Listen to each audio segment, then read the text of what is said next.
stabilitas obat adalah fisika farmasi atau farmasi fisik. Ya, apa sih yang menjadi dasar dari fenomena fisika dan kimia? Kalau kita lebih banyak fisika ya sekarang, itu berkaitan dengan formulasi sediaan farmasi. Karena sifat fisik itu kadang-kadang berubah sesuai dengan kondisi environmentalnya dari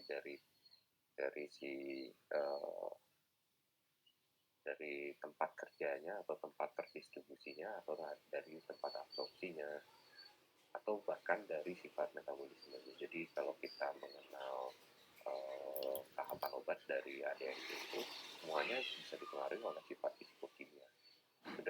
Sudah pernah mendengar tentang absorpsi, distribusi, metabolisme, dan eliminasi kan? Nah itu fenomena-fenomena itu akan dipengaruhi oleh sifat fisikokimia, di mana dia akan berpengaruh bisa dari sifat kristalografinya, bisa dari interaksi molekulnya atau kelarutan dari molekul obatnya, kemudian ada tegangan antarmukanya, kemudian bagaimana fenomena distribusinya, atau bagaimana difusi dan disolusi, lalu ada sifat dispersi, ada koefisien partisi, ada reologi. Itu adalah sifat-sifat yang nantinya akan membangun konsep dalam permasalahan sifat fisik di sediaan farmasi. Kemudian peranannya, contoh-contohnya di sini adalah, ini hanya contoh ya, jadi tidak mencakup semuanya. Farmasi fisik itu mempelajari beberapa faktor, apakah dia bisa dikombinasikan menjadi suatu sediaan yang aman, berkhasiat, dan berkualitas. Kemudian contoh yang kedua adalah mempelajari pengujian sifat molekul obat agar memastikan kebenarannya. Jadi sifat-sifat farmasi, kalau kita misalnya melihat kebenaran, kemudian kemurnian, apakah kadarnya sesuai, nanti dia akan ada dalam sediaan yang bentuk campuran. Pasti dibedakan berdasarkan sifat,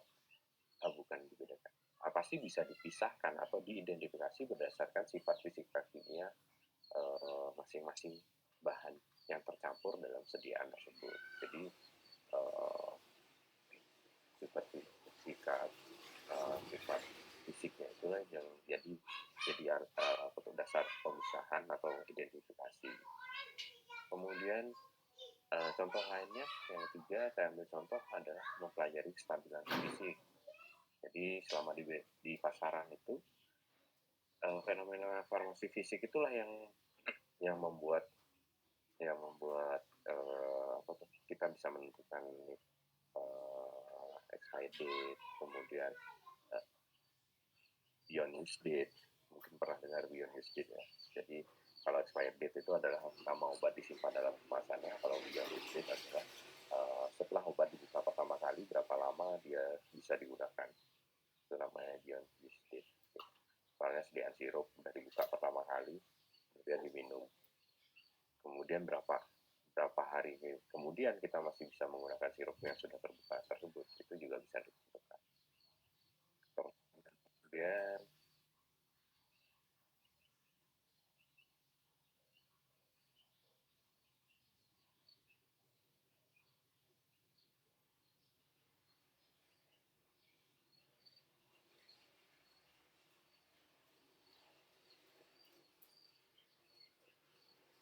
itu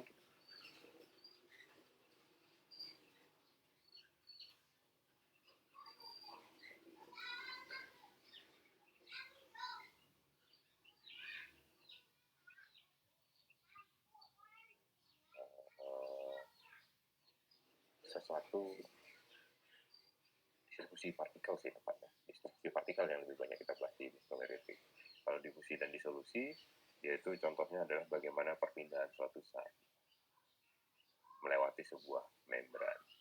Kemudian koefisien partisi itu adalah seberapa banyak dia bisa terpartisi. Hubungannya itu adalah misalnya dia berikatan dengan suatu reseptor.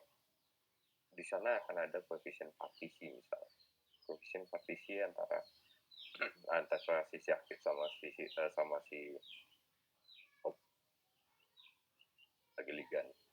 Itu ada koefisien partisi juga. Misalnya dipengaruhi oleh pH. Kan sifatnya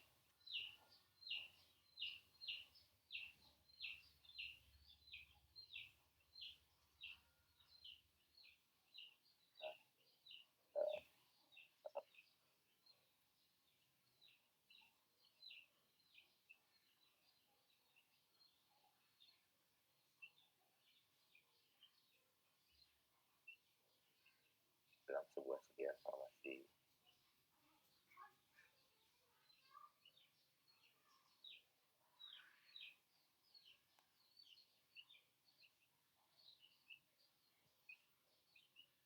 Benda yang paling sering cairan yang tidak saling campur, ya, atau partikel padat dalam cairan. Yang bisa kita lakukan adalah menurunkan tegangan permukaannya supaya dia bisa terdispersi lebih sempurna. Jadi dia homogen gitu. Walaupun dia tidak larut, tapi bisa homogen dalam bentuk dispersi yang kecil. Atau misalnya kelarutannya berbeda, sifat polaritasnya berbeda, tegangan permukaannya sangat tinggi, bisa kita turunkan dengan menambahkan suatu surfaktan misalnya untuk menurunkan tegangan permukaan. Kemudian setelah tengah semester ada kinetika stabilitas, itu adalah mempelajari bagaimana kita merunut periodik, itu gampang. Bagaimana stabilan suatu obat. Lalu ada reologi. Reologi itu adalah sifat alir. Sifat alir itu contohnya apa ya? Balsam kalau dioleskan di kulit, gimana sih rasanya waktu mengoleskan? Atau bagaimana reologi ini sangat berkaitan dengan viskositas juga sih. Jadi nanti akan dibahas sekalian. Misalnya apalagi ya, sirup bagaimana sih perilakunya ketika dituangkan gitu. Itu adalah aspek-aspek reologi. Kemudian ada fenomena kelarutan dan distribusi. Bagaimana suatu kelarutan itu mempengaruhi pada distribusi obat gitu. Sifat kelarutan itu nantinya akan berhubungan dengan biasanya paling sering sih kepolaran gitu. Kalau polar sama polar kan gampang gitu. Tapi kalau kepolarannya berbeda, nanti kelarutannya juga berbeda. Ketika ada suatu bahan obat yang ditambahkan dalam suatu media atau satu bahan cair atau ya satu bahan cair, matriks pembawanya itu sifatnya berbeda, bagaimana distribusinya, berapa banyak dia nanti akan ikut di sifat non polar, berapa banyak yang dia ikut nanti di sifat polar. Itu adalah fenomena larutan dan distribusi. Lalu ada kristalografi, bagaimana bentuk struktur kristal itu nantinya akan berpengaruh pada kelarutan misalnya, karena molekul-molekul kompak dari suatu kristal itu akan susah dimasuki oleh molekul air. Berikutnya adalah sifat fisika kimia molekul obat. Nah, ini ada aspek-aspek lain yang bisa saja khusus dari suatu molekul obat. Misalnya apa ya? Suatu senyawa yang sifatnya peka terhadap pH dan bisa bersifat amfoter, artinya bisa bermuatan positif, bisa bermuatan negatif. Ya, seperti itu. Oke, saya lanjutkan. Ini contohnya di mana yang banyak kita bahas adalah particle dimension, dan nantinya akan bisa digunakan dalam beberapa jenis di mana si ukuran partikel itu nantinya akan mencirikan suatu sediaan. Kalau misalnya suspensi, dia ukuran partikelnya perlu yang sangat kecil. Solusi juga yang sangat kecil. Kemudian misalnya dia itu uh, dalam campuran apa ya, granul gitu, ukuran partikelnya harus berapa. Jadi ada ukuran partikel yang nantinya akan menentukan bentuk dari campurannya gitu. Ini contoh diskusi mungkin sudah sering dibahas dari SMA ya. Diskusi itu bagaimana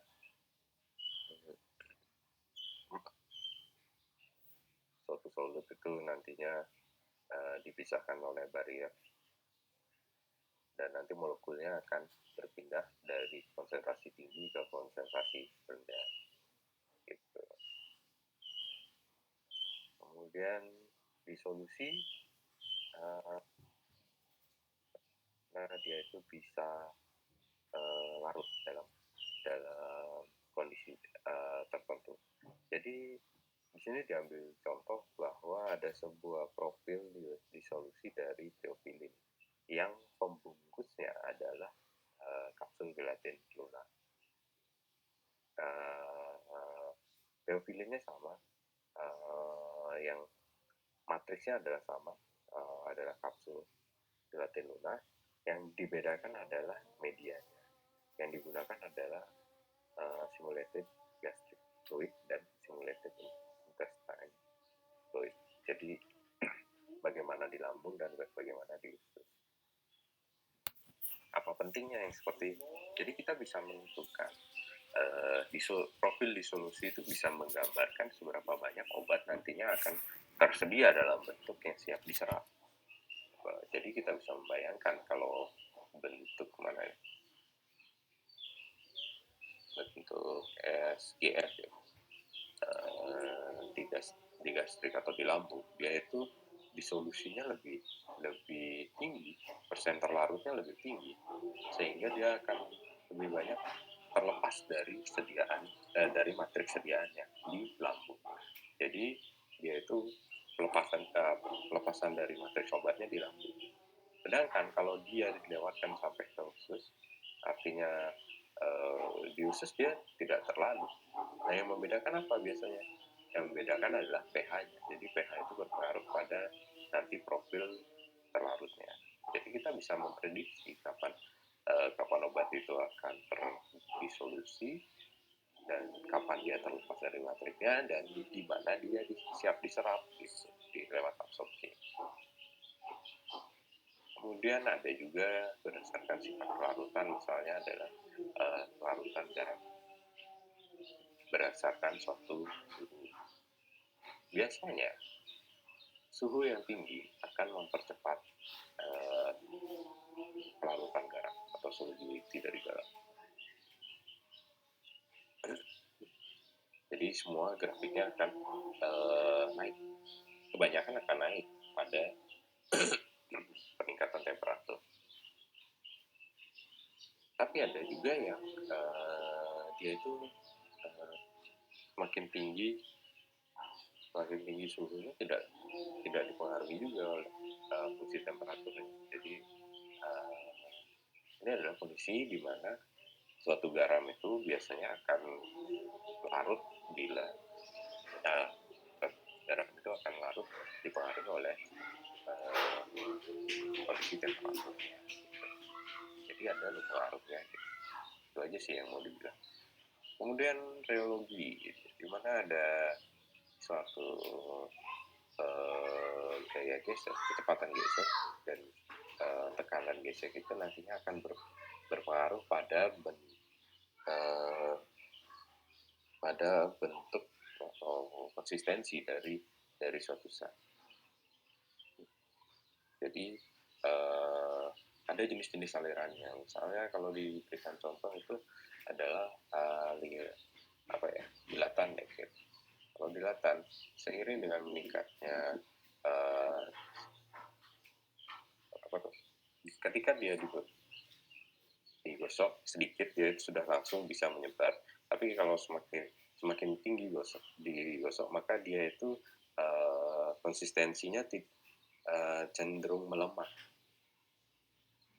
Atau yang paling gampang dari aliran Newton aja deh. Misalnya diberikan suatu gaya, dia akan konsistensinya akan berkurang seiring dengan peningkatan gaya.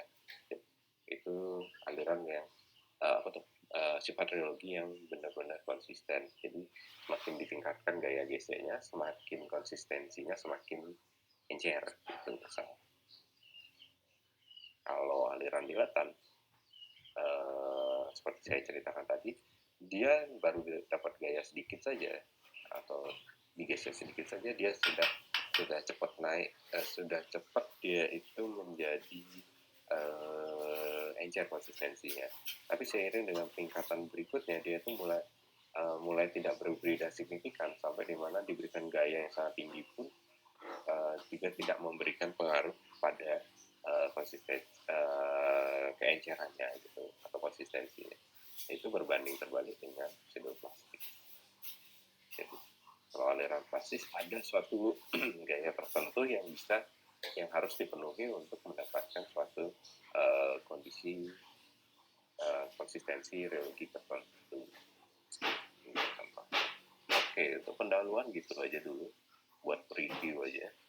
Apa pentingnya kita belajar farmasi fisik? Mungkin ada yang ditanyakan.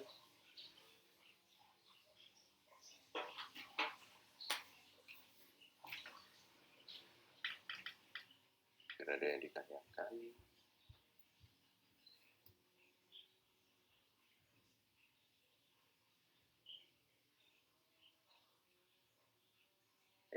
Belum ya.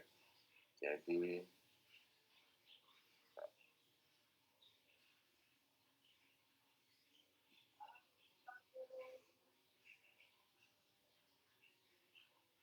ini yang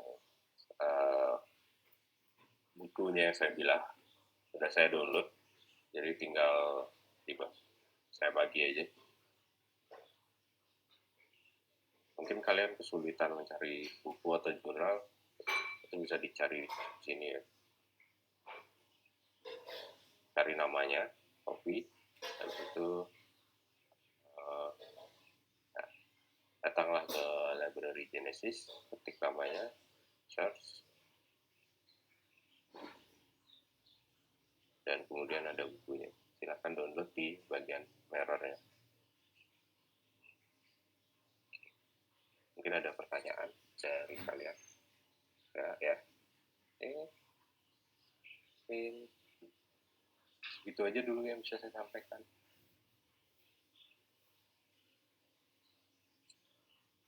Terima kasih ya atensinya. Mungkin kalau ada pertanyaan nanti chat WhatsApp aja.